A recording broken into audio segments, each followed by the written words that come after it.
राजा अजातशत्रु का राज्य बहुत अच्छा चल रहा था, किंतु कहते हैं ना कि समय हमेशा एक जैसा नहीं रहता।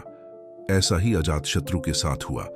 राजा कई मुश्किलों से घिर गए और उन मुश्किलों से बाहर नहीं निकल पा रहे थे।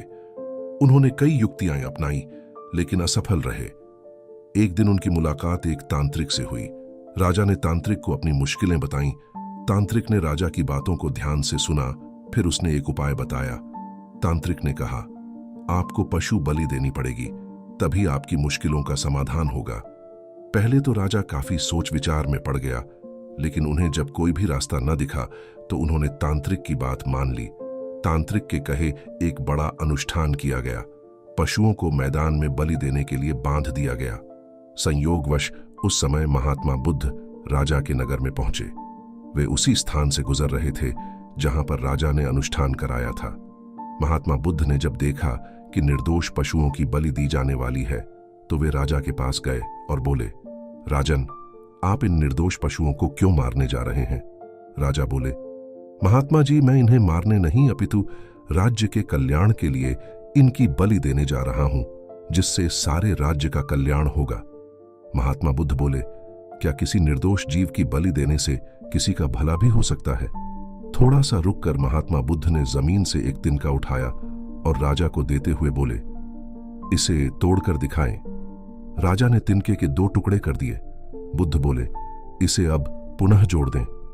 राजा बोले, महात्मा जी, यह आप कैसी बातें कर रहे हैं? इसे तो अब कोई भी नहीं जोड़ सकता।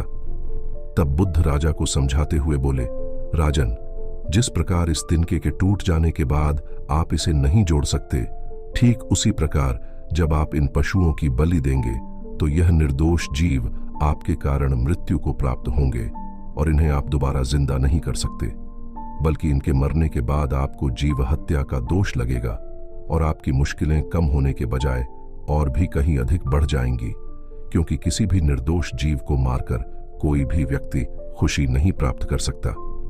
आपकी समस्या का हल निर्दोष जीवों को मारने से कैसे हो सकता है? आप राजा हैं, आपको सोच विचार कर निर्णय लेना चाहिए। अगर आप सच में अपनी मुश्किलों का हल चाहते हैं तो दिमाग से काम लीजिए। मुश्किलें तो आती जाती रहती हैं, यही जिंदगी का सच है। किसी निर्दोष जीव को मारने से समस्याएं नहीं समाप्त होंगी, बल्कि उसका हल आपको बुद्धि से ही निकालना होगा।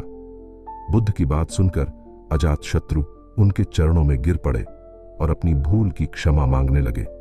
अजातशत्रु ने ऐलान करा दिया कि अब से उनके राज्य में किसी निर्दोष जीव की हत्या नहीं की जाएगी।